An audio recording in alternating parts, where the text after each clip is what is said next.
You're not in it. My papers in? So what's in right here? My name? It's just to your shoulder.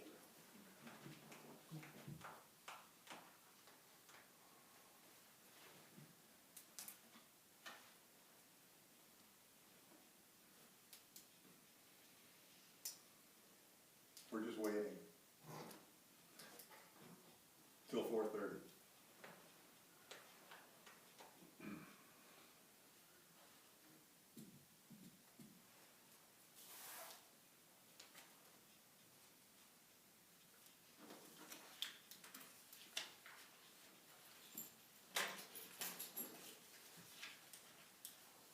Big crowd tonight.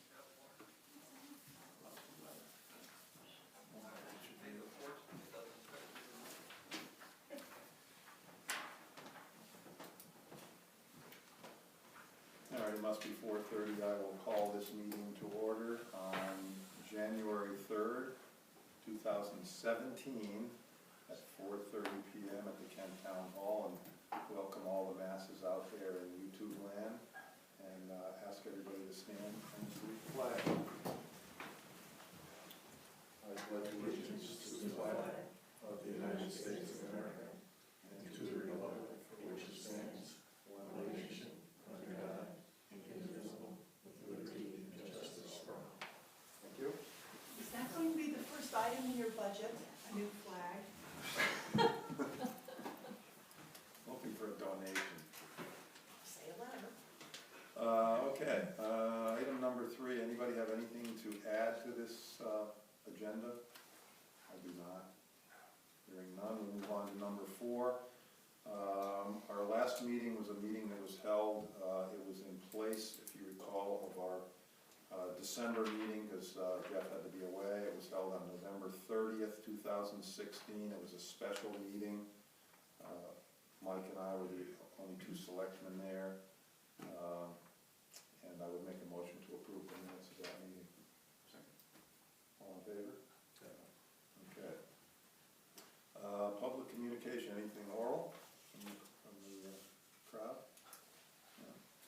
Okay, I have quite a few written correspondences. I'll start with one that I sent to you via email today, just see if you had time to take a look at it ahead of time. Don't really expect anybody to take any action on this tonight, but I just wanted to bring it to your attention for consideration. This is from a gentleman named Rick Sinclair who lives in South Kent. I haven't met him, talked to him 2 or 3 times on the phone.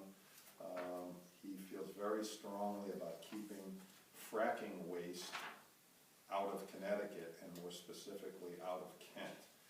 And he said he's called me a few times about this and sent these 2 emails this morning in which he hopes that we will consider at least taking some action on an ordinance to do this. He notes that there are a number of towns in Connecticut who have done so, only one near us, Washington.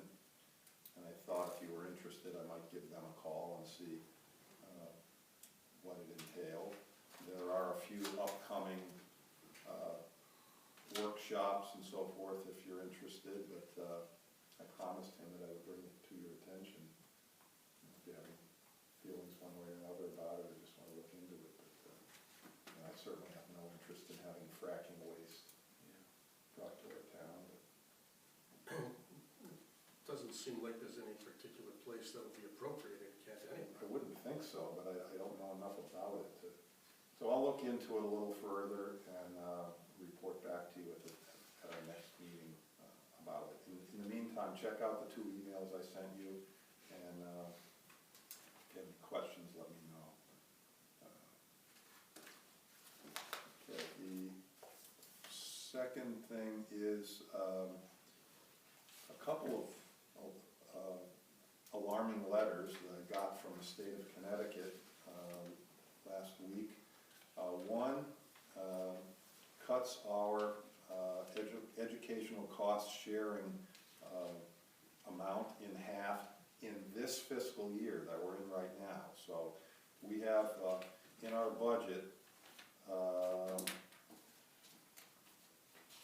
in the neighborhood of $50,000, $51,265, and Governor Malloy is proposing to cut that in half, down to $25,631, and my guess would be that that will be cut in its entirety in fiscal year 17-18, but that's just my personal guess from what else has been going on.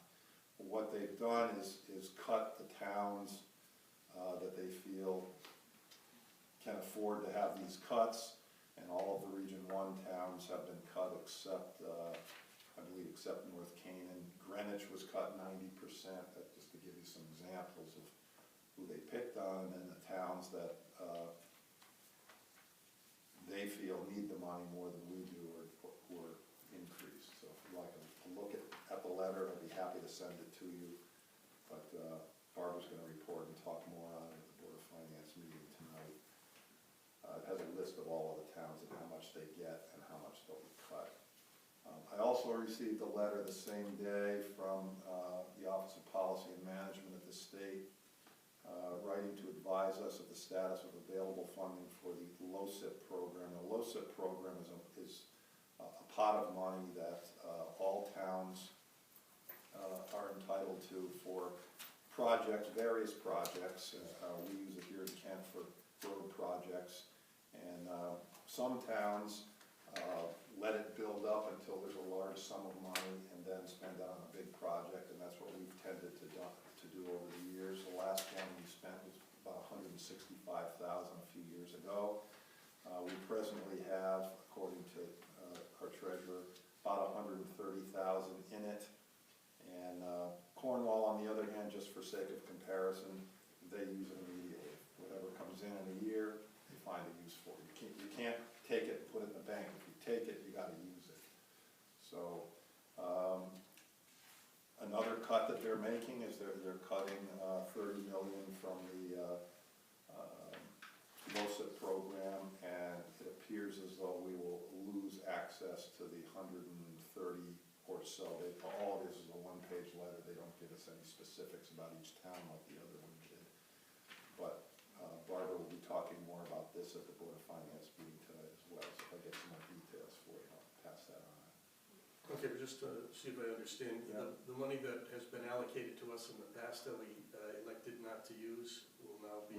It appears as though we will not, we and everybody else won't get it, won't have it. But in our case, it's about $130,000.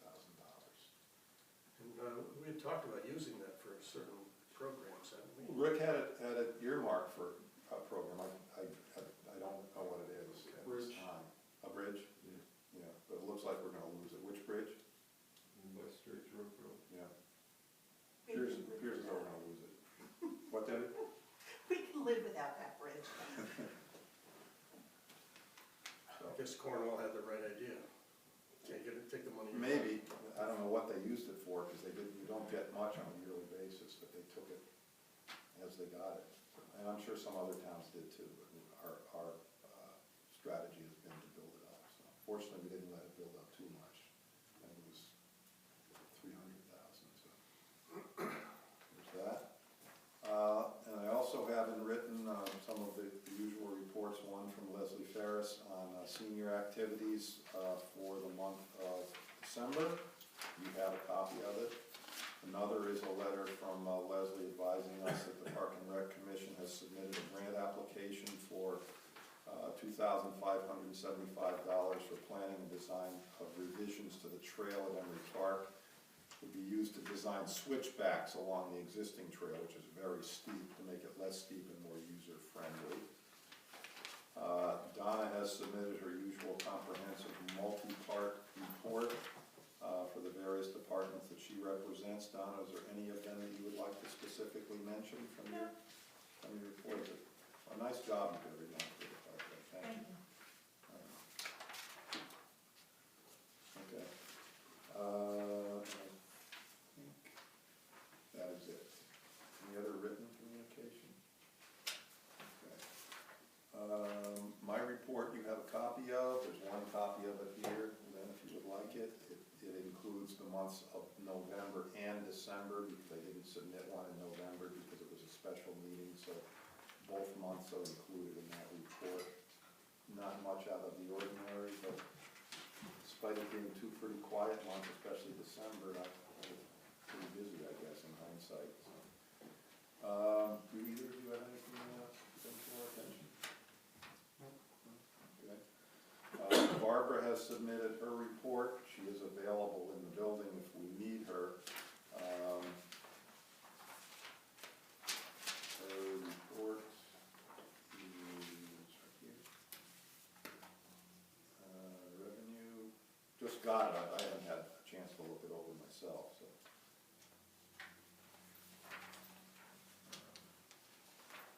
There she talks at the top about the LoCIP program that I just mentioned.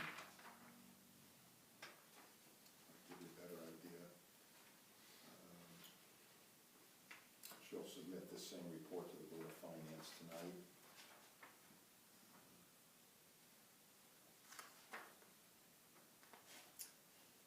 And she has 2 additions to the vendor list. We need to both of which are highway additions. And she also notes that she completed a webinar. That's under seminars, that's number 10. Okay, down under seminars. So I would make a motion from the treasurer's report to add Tech Air of Canaan and Garrick LLC, both highway department suppliers, one for welding and one for mulch, to the vendor list for fiscal year 16-17. Second. Any discussion? All in favor? Okay, anything else on the treasurer's report? As I said, she's available if you have a question on that now, she can come down, or you can go see her. And we're done. Only one tax refund, I've already looked at it. Mike has 2. Jeff, there it is for you.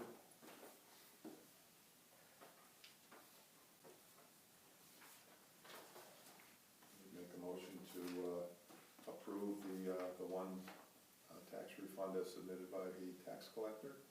Second. All in favor? Okay, take care of that at a later time. Under seminars, back to the treasurer for just a moment. She did, as she noted on, I think you got a copy of it, I added it to mine at the last minute when she submitted it. Attended a webinar called Better Budgeting, 2 hours. Webinar means it was online. Topics covered planning, changes in levels of service, budgeting for salaries and wages, and developing financial policy. Hopefully we'll see some of the benefits of that in the upcoming budget season. Maybe the governor will have one. Maybe the governor was there, yeah. Hopefully he didn't present it, so. Okay, moving on to new business. We have a town meeting coming up on the 19th of January. We have an agenda in front of us. It's the usual agenda for this particular meeting, which is a regularly scheduled meeting every year at this time. We have item 1, to discuss and accept the town report, which I assume will be presented in its final form to the Board of Finance tonight by their clerk, Leslie Ferris, who's put it together. We have a motion, which is in it every year, allowing the board and the town treasurer to borrow from time to time. We have the yearly appointment of some Park and Rec members, and then we have for informational purposes only, presentation of the 5-year capital plan. There'll be no vote taken on it. It's something we started 4 or 5 years ago.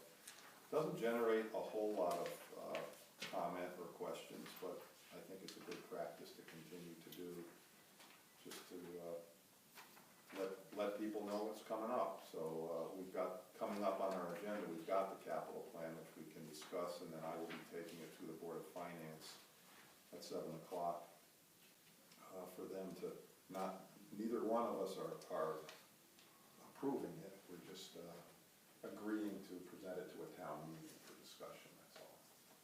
Okay. So can I have a motion to approve this town meeting agenda as submitted? So, Second. Any discussion? Yes, here, one official one. All in favor? Aye.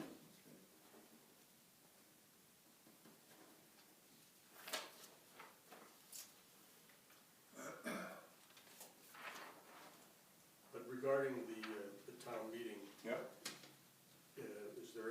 interest in live streaming it. I know we're still in our test phase. I don't know. Well, is there any interest? Will you take care of it, the logistics? One amounts to bringing that and pushing a button? Yeah. Sure. Okay, sure. 20 people there, there'll only be 10 now. Make life easier then. Yeah, give it a try, sure. Okay, we have an appointment to the Inland Wetlands Commission. A gentleman by the name of Ken Dietz. He heard about the opening from my newsletter, which is good to hear, and expressed his desire to give back to the community that he's lived in for 9 years. He lives on the river, so he has a particular interest in wetlands. He's maintained his grandparents' home on Lake Warramog since high school, and before becoming an accountant was involved with natural resource preservation by volunteering in projects for the Candlewood Lake Authority and the Connecticut DEEP. The commission met with him and unanimously agreed to recommend that he be appointed by the Board of Selectmen to the open inland wetlands alternate position with a term date ending on 11/18/17.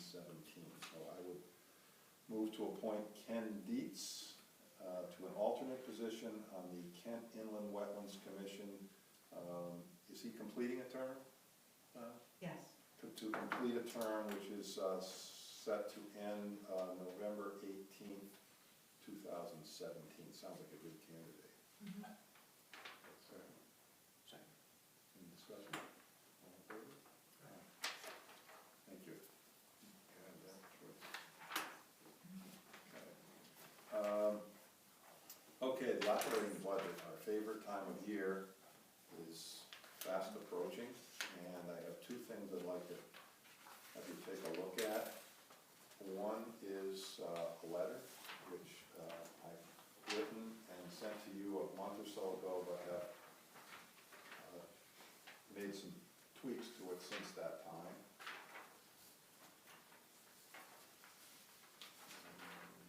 I'll give you this one, okay? It reads, memo to department heads, board and commission chairs, and any entity that is part of the town of Kent budget. I started with last year's, but made some additions and changes to it, so it may, beginning of these may sound a little familiar. Budget season is once again upon us. For a number of years, most of you have done a good job of holding your budgets down. The Board of Selectmen truly appreciates your efforts. As we begin the fiscal 17-18 budget process, we ask that you continue your efforts to keep your budget increases low. We certainly understand that some increases are out of your control and that budgets can't remain flat forever.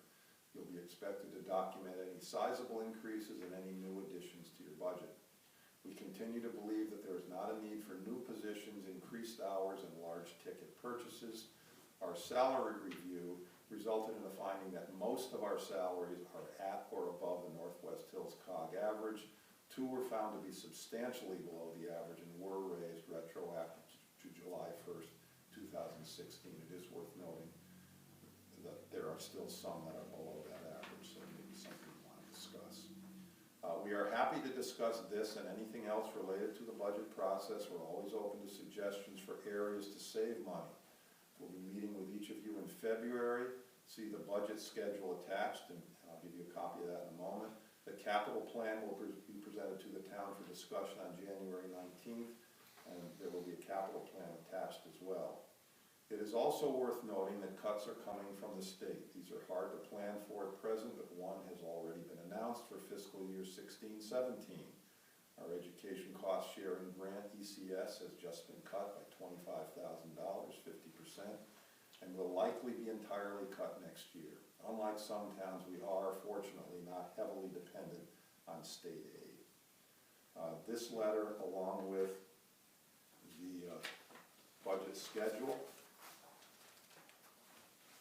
and the capital plan, with your approval, will be included with the packages that will go out tomorrow to department heads and commissions that are part of the town budget. Those packets are ready and awaiting the addition of these documents to be handed out tomorrow. Barbara put them together last week.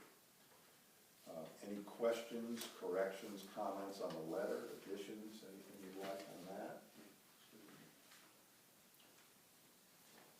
If not, once we make a motion, I would like each of you to sign it so it's clear that it comes from all of us. And the treasurer has gone through the budget schedule. It's the same schedule that I've used the last couple of years, and Barbara has gone through it and updated it to fit with this year's date. So pretty much the same process that we followed last year. The packets go out to the departments. They're returned by January 20th. The treasurer then will compile packets to send to us. We'll have our first workshop in February, our second one later in February, our third one at the end of February. If there's a fourth needed, we can do it at our March meeting, our regular board meeting. Hopefully our final vote on the budget can be at that same meeting, and then I will present, hopefully you'll be in attendance, at the March 21st Board of Finance meeting. I will present the budget to them. They will go over it with their usual fine-tooth comb and hopefully come up with a budget by the end of April. Public hearing the first week of May. Budget workshop by the Board of Finance if necessary the second week of May, after the hearing, after they hear comments from the public, and then the budget vote the third week of May. Some notes included at the bottom. The capital plan will be presented at the annual town meeting for discussion purposes only. That plan will be finalized and adopted before the budget workshop number 1 and provided to the Board of Finance as soon as it's adopted by the Board of Selectmen. The Board of Selectmen will hopefully receive budget packets 2 weeks before workshop number 1, if the schedule plays out as it should. We'll receive packets for budget workshop number 1, have a list of departments that should meet with the Board of Selectmen, and do that, meet with those departments at workshops 2 and 3. We use workshop 4 to accommodate departments that need nighttime if workshops 1 and 3 have all been in the day. That's not to say they have to be. And this schedule is flexible and can be changed as need be. So it's worked pretty well in the past, and hopefully will continue. Any questions? Great question. Can I get a motion to accept both? Sure. A motion? Second. All in favor? Aye. Will those be televised? To be decided, good question though. Don't know, haven't given a thought till you asked it. Sir, can I ask just for your name? We just came in? Peter Jensen, Oh, resident of Kent. I met you, Peter, I'm sorry. Yes, Only met you once. Nice to Well, see you Peter's again. one of Kent's newest residents. Happy New Year's. Lives at the condos. Down here from Vermont, correct? Correct, that's right. Yep, we're flying through this meeting, Peter. We're down at the last section already, so Okay. you snooze, you lose at these meetings. Did you say we needed to sign this? Yes, we need to sign one copy of that. So, what do you need, Joyce? I'll need that We'll signed. need to sign but I copy. don't know if I can do things tomorrow. Okay. And the sketch one, I don't know. And that I can spare you a copy to keep.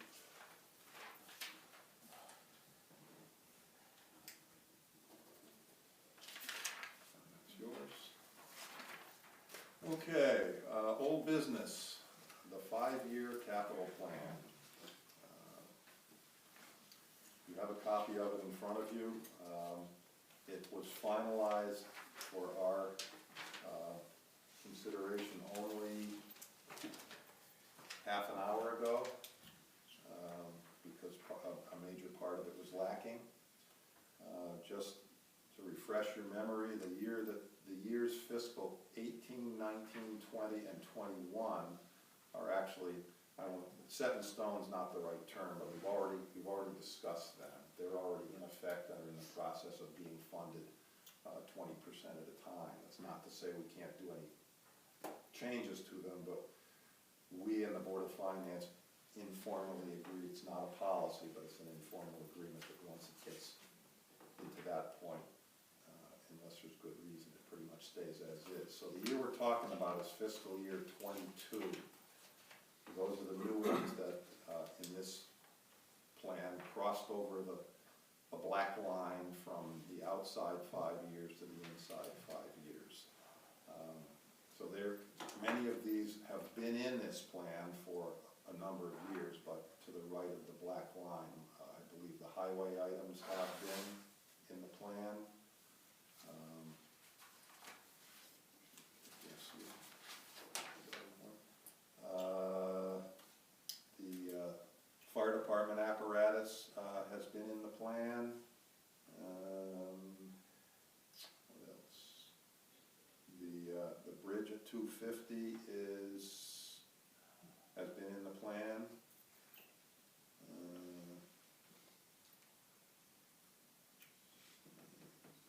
So I believe the only new item is at the very top, the very first thing, $563.44,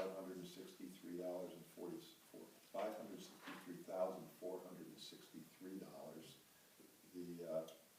And it's explained on one of the following, it's the next to the last following page. Another request from the Board of Finance for more roof work. Board of Ed for more roof work at Kent Center School.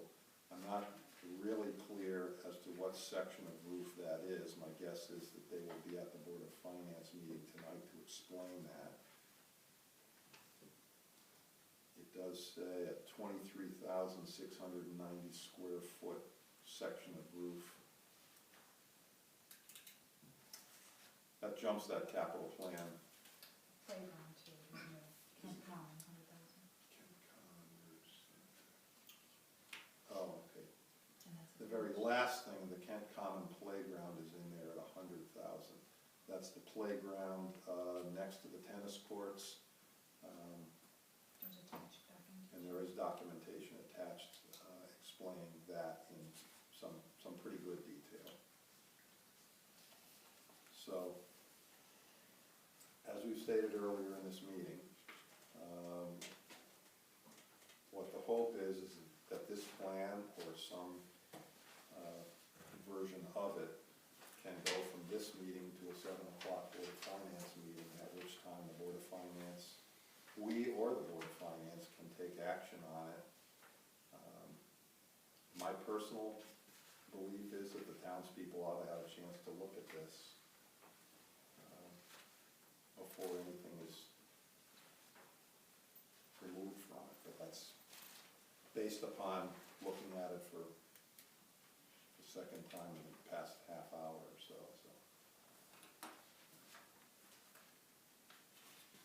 Peter, would you like to have a look at this? You've probably never seen it before. No, I haven't. Thank you for offering. I can lend you my copy. I gotta have that back. Okay, surely, thank you. Bruce, Yep. I will ask this question at the Board of Finance. Yeah. But you just said the LoCIP funds for the bridge in Kent Hollow could be in jeopardy. How does that affect the capital plan? Good question. Rick, which bridges, in terms of numbers and so forth, Is It's that- been funded, but it's been funded? it was 2 years ago. Oh, so it's not The even, project- it's not even in this plan, that bridge? No, Okay. Okay, so having, another one is in that plan, but either way, we're not gonna be able to do either one of them probably. either one of them. But if it was funded, why So not? with the 250 that was in the plan, and then the additional, when it goes up for bid, you get the numbers, the actual bid numbers, and then apply for the LoCIP. Well, it would seem like that, I think what you're trying to say is that the funding Yeah. ought to be able to do one of them? With the loss of the, The engineering money that I've already spent on that one on Straight Road, I don't think there'd be enough there to actually do the bridge. oh, so some of the money that was previously funded has already been spent on engineering for that bridge? Yeah. So the 250 is no longer available? No, I forget what the exact number That's- is, when we look, but Let's say the 200 is available, just for sake of argument. So you're saying that 200. 200 could possibly do it, the bidding numbers are still good. So we might be able to do one bridge, but we definitely. Well, the other one's not funded for another couple of years, right? Correct, so that's bridges 20 and 22? I would assume the first line in the No. plan at 250? That was, 250 coming in this fiscal year? 16 and 18 were the two in Canada. So, Oh, Anderson Acres, okay, they're in the process of being funded. Anderson Acres is, the one by Straight Road was already Okay, so It's Anderson. already funded before, but the engineers didn't have the plans, the proposed plans ready to go out to bid, and it has to be done during the summer because of the school bus route, so. Okay, we get it So- done. so we've got 100 and 100 in 2 separate years coming across for Anderson. Mhm. And we already have, you think, 250 in the bank for straight, is that what you're saying? Yeah, it might be down to as much as 200 now. Because of the engineer. What is straight, what number is that? 18, it's not, it's already funded. That's not on this plan because it's already been funded. That money's been taxed for, it's funded, and it's in the bank awaiting enough money to be able to do the bridge. And that's what Debbie's saying, is that the plan was to supplement the money we've already funded with the LoCIP money to be able to do the bridge. So I'm sort of questioning, all of the planning in the world is wonderful, but if you don't know what the bottom line of the funding is from LoCIP, it's hard to plan. It is, and that's one of the gripes that many towns have with the present administration. In Hartford, how can you plan if something's taken away in the middle of a fiscal year?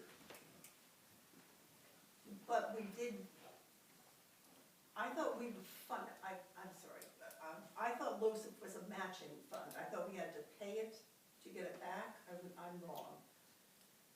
Well, it's, as long as it's in the capital plan, I don't think we have to spend it first, but the project gotta be done, and then you apply for the money. So technically, we are spending it, but it gets repaid, but once Barbara puts it into the expense side of the budget each year. So she's kind of rolling it over to another project, is what you're saying. Well, we haven't applied for it, because there wasn't enough. If But you apply for it, you have to spend it that year. But we've sort of been doing a domino, knowing that it was always going to be out there. Yeah, I think there's three. Assuming it was going to be out there, and that it Yeah. would build and build and build and build to a point where, okay, now there's enough, we can use it. So We now have, we've. there was either got- 3 or 4 years that we had in there, that we used it previously on, pretty sure it was another bridge. Yeah. So it's gonna require some change in plans, for sure. And I'm sure that will come up with the Board of Finance tonight. Yeah.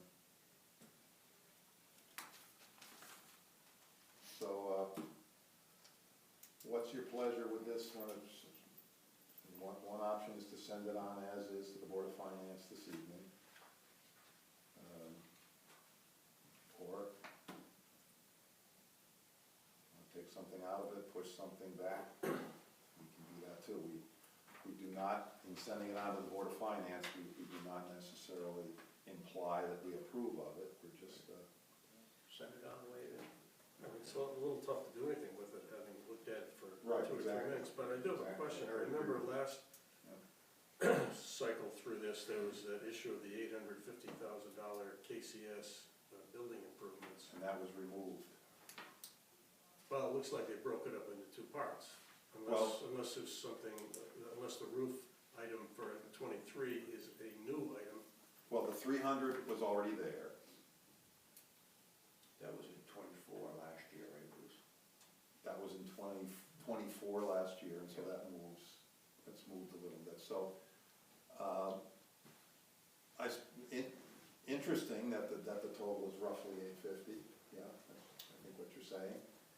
I would say that that's, Though I have to say that the 850, if you recall last year, was put in there for, I think it was even described by one person as a major gut job Yeah. of a section of the school. whereas right, we even this went was- over and got a tour of the Yeah, school. this does not, the supporting information explains what these are both in there for, and neither of them are in, they're both for roofs. You've got a large building, large for Kent, with a big flat roof on it, and apparently flat roofs, even though they're the least expensive way to build a roof, are not the most cost effective in the long run. Okay, well, I'm happy sending it on, but, you know, we really haven't put any Yeah. effort. Well, We haven't put any effort yes. into it. There's a question of how much say we really have about it anyway, as I recall from last year. Yes, One thing I'll state that I still question, if you have a roof that's guaranteed for 20 years, does it have to be replaced at 20 years? Good You know, point. you don't replace your car when its warranty's up because the warranty's up. No, that's something that we obviously can't comment on, but, you know, that's, as usual, that's a major part of our entire budget. Absolutely, and affects the rest of the budget, yeah, for sure. So, yeah, I would, So we'll pass it on. I'll pass it on, but I will make it clear, and by the way, well, I was gonna say, you're both welcome to come to the meeting, no, you're not, because then it becomes, you need to warn them. Right, you can't. I guess, I mean, Well, I can't attend the meeting as a citizen? yeah, Of course I yeah, can. yeah, Of course I can. yeah, sure. But I'll make it very clear that we just saw this in its completed form for the first time at this meeting, so we've done nothing to it. Okay, on that basis, fine. Do we need a motion for that? I'm not so sure we do. Okay. That's what we'll do with it. Okay. And pretty quick through the rest of this, the public restroom building, you can see is progressing. You can now see how large it's going to be. It's taken shape. I was hoping it would have a roof put on it the past couple of days, but that didn't happen. But the plan is to get it buttoned up at least for the winter, but that's got to happen pretty soon, I think, if that's going to happen. But it will be up and running in the spring. The car charging station will remain on the agenda till we either take some action on it, or one action could be that we don't want to talk about it anymore. How far are we into the 3-year commitment? When it was first brought up, there was about a year and a half to go on the 3-year commitment, so it's not a big rush. I suppose the only urgency might be if one of the things we wanted to consider was moving it to the new building. There would be some cost to that. And if you'd like, I can- You know, we've discussed it from time to time, and it seems to me, I mean, I think moving would probably be the better idea, but the more financially important issue is the cost of putting the payment system in, whatever the term is for that. And we estimated it last time at being like a few $1,000s. We were told by the company that provided it that it would cost us $4,000 for the equipment to be able to do that, and approximately $100 a month going forward. In my opinion, that's cost prohibitive. If those were the two choices, my belief would be to pull it out. Yeah, I wouldn't pay to move it, I know that. It would cost money to move it too. Yeah. Well, I agree with that. Yeah. You know, But just, I would not be in favor of spending $4,000 Yeah. to be able to charge for it, To get a couple dollars back. to get a few dollars back, yeah. I would never be in favor of that. Nor would I, so we're in agreement, so we just keep it on the So agenda. we'll keep it on pass the this agenda, until it comes in. keep hashing it and rehashing it and kicking the can down the road with no action tonight. The Carter Road Bridge, speaking of no action, no action has taken place there, but some movement has been made. Rick and I attended a meeting in the beginning of December at DOT. They seem to have gotten the message, and they sent some of the higher-ups who hadn't been at a meeting before, who actually, in my opinion, acted a little surprised that this had been allowed to go on as long as it had. And by the end of the meeting, approval was given for the fabricator to start fabricating the box culvert. That doesn't help with the reopening of the road. The road is closed. The road will remain closed for the foreseeable future. I asked at the meeting, when do you think, now that we've got the box culvert in the works, when the road could be open? And one of the guys there said, oh, end of February. And our engineer sat in the corner and was shaking his head. And I said, okay, Stuart, what do you think? He said, April at best. So that's what I think I've done a good job of keeping the residents of the road informed, not much to their liking, but at least they're informed. And I told them April, and they thanked me for the update. They're not happy about it, and I don't blame them. I wouldn't be happy about it either. And it's worth noting, and this is not in any way making excuses, but we are not the only town that is embroiled in something like this. apparently a lot of it was caused by the fact that there were some major changes in the loads division at the DOT, and a bunch of retirements and some new young guns came in. That might not be the right term, but some young engineers came in, and instead of a lot of pretty much rubber stamping of loads issues, particularly on small bridges like this, now they're going through everything with a fine-tooth comb, and we're caught in the middle of that. And we're not the only one, but it would have been nice to know that ahead of time. So I'm sorry, that's the best I can give you. On the streetscape, not much progress there. I'm a little fearful at this point. I have nothing to base this on, but just having been in this seat long enough and watched how the state does business, we have a letter in hand awarding us a grant to do work on our sidewalks, but no contract has been signed, none has been provided by the state, giving us ownership of that money. And I inquired about it, and they said no contracts have been sent out yet to anybody. So whether we actually get that fund or not remains to be seen. But, so that's where it sits. And then I'll just skip down quickly. No further action at this time on the emergency shelter, and so we'll go back to the policy and procedure manual, which Jeff will come to you on this. Just for everybody out there, Jeff took it upon himself, with agreement from us, to go through the policy and procedure manual, not to make changes to it, but to reformat it. Would that be the best? Reformatted a couple of grammatical changes, put a table of contents so it's a little more usable.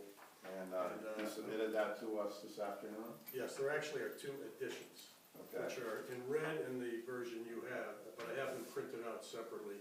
Okay, so Joyce printed copies for all of us. We have only seen this for the first time when it came today too, so. And a copy for Joyce.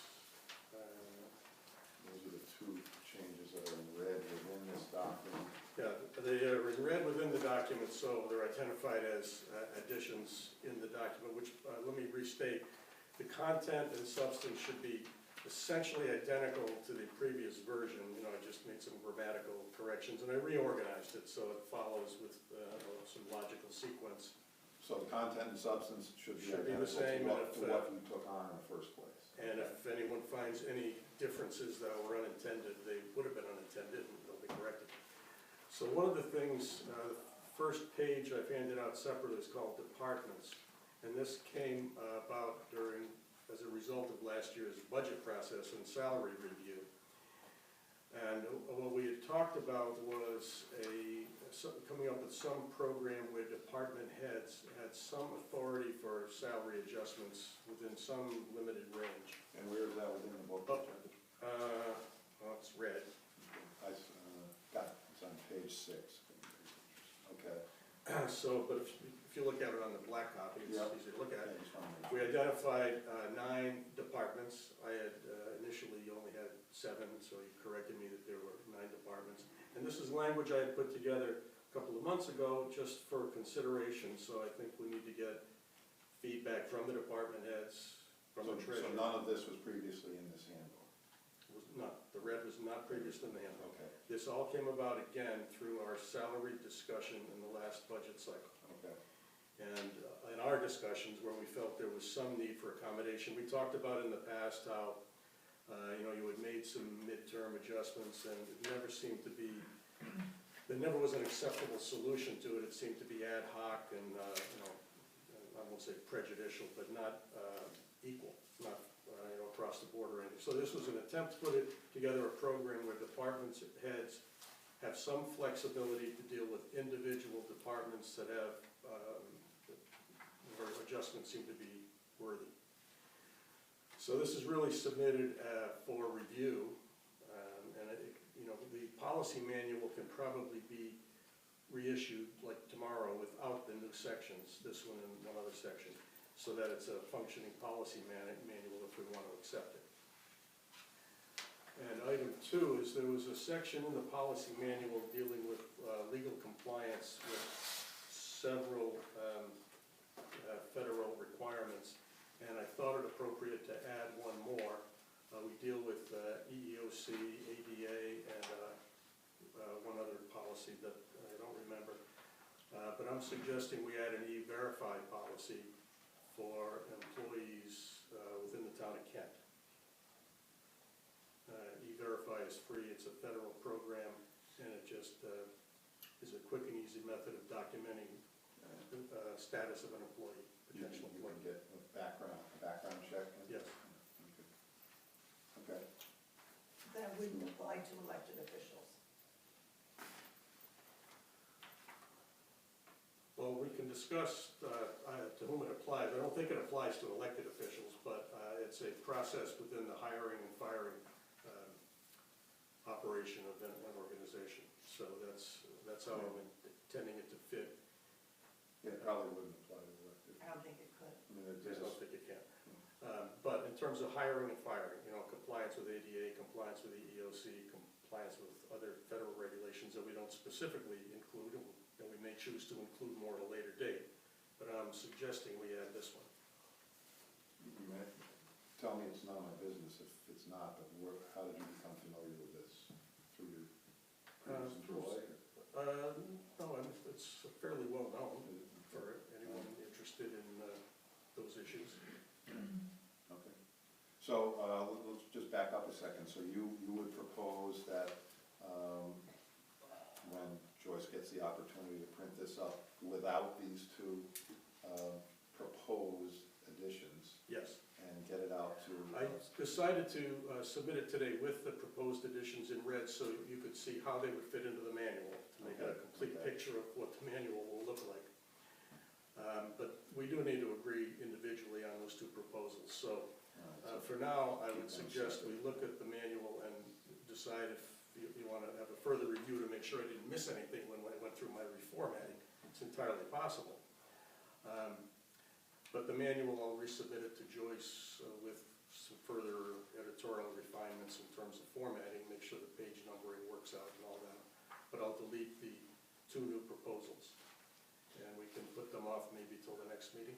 I love the table of contents. That's a great addition in itself. I think it makes the manual usable. If somebody picks up the manual, they want to know what a policy is, you have to basically thumb through the whole thing.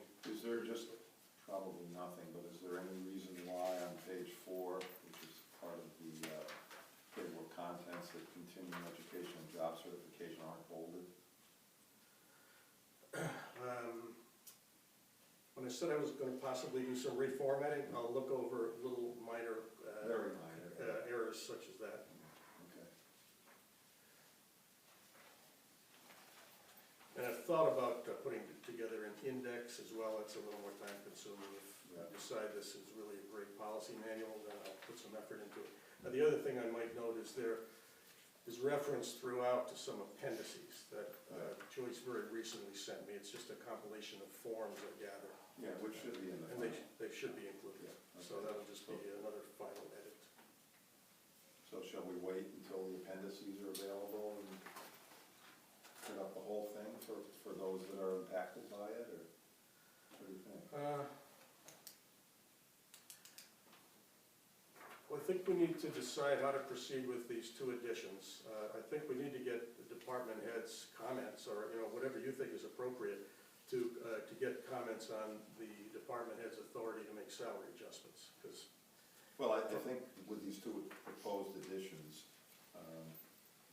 we should give all employees, definitely department heads, but all employees an opportunity to look them over, express their thoughts on it. okay, so we can do that, and well, what do you suggest on the policy manual? I think it stands on its face right now with the red items deleted. Yeah, It's I certainly would have no problem printing this up and getting it out to everybody. I would like to see it go out with the appendices. okay. Prior to our next, well, let's keep it on the agenda. The next meeting, there will be a final version with the appendices Okay, ready for our sign-off, okay. without the two Without these two. appended sections. And we will put them on the agenda to So discuss at the our next meeting. assignment in the future for the next meeting is to look these over, be prepared to discuss them, I personally would not want to take any action on them without the people that are affected by them having an opportunity to speak to them. Okay, so they're be on the agenda for next month. Okay. What's your preference as to giving people an opportunity to speak to them? Have a separate meeting with them, or tell them that they're on the agenda for the next meeting? To me, you know, the issue of department heads having some salary authority, you know, we've been around so many angles on that, even in my one-time cycle through the whole budget process. I think I would prefer that you deal with the department heads, get their opinion on it. It may be that we just scrap the whole thing and leave it like it was, which to me ended up with some difficulties. All right, So so, this is an attempt to iron out some of the difficulties, and I think you can deal with them directly. so would it be all right if I printed up copies of these and got it out to everybody and asked them to look it over and jot Sure, down their sure. comments on it? Absolutely, Or if they'd like to have a sit-down meeting with everybody, we can do that we can do that. before our next meeting. Okay, is that, anybody, does that sound all right? Donna, you're probably the most expert here on personnel stuff, does that Yeah, that's a good idea. make sense? Absolutely. Donna's been her previous employee in human resources for large corporations. An expert, we have an expert. No. Okay, Jeff, nice job on this. I'm sure it took you some time. You know, for some reason, I kind of enjoy that sort of stuff, but it's a character. Questions of sanity, but, I know, sometimes I feel that way. yeah. Does anybody else have anything else they'd like to bring to our attention before we adjourn this meeting?